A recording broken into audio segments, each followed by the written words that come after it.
ফিলিস্তিনের গাজায় চলমান যুদ্ধবিরতির মধ্যেই আজ আরও 4 ইসরায়েলি জিম্মির মরদেহ ফেরত দিল হামাস।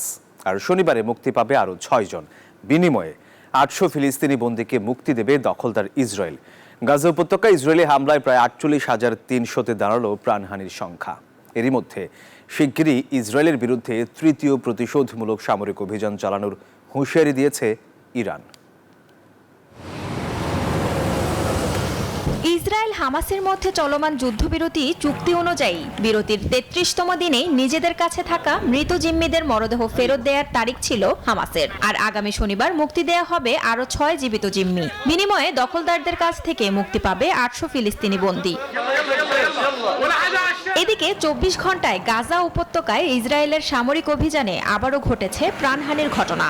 আহত হয়েছেন বেশ কয়েকজন। এ নিয়ে প্রাণহানি প্রায় 48,300 জনে দাঁড়ালো। 1,11,700 ছাড়িয়েছে আহতদের সংখ্যা।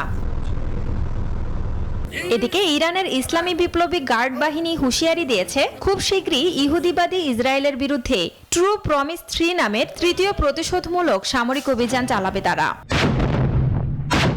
বুধবার আন্তর্জাতিক সম্প্রদায়ের প্রতি ফিলিস্তিনিদের বাস্তুচ্যুত না করে যুদ্ধবিধ্বস্ত গাজা পুনর্নির্মাণের পরিকল্পনা গ্রহণে আহ্বান জানিয়েছে মিশর ও স্পেন। Desk report, news 24।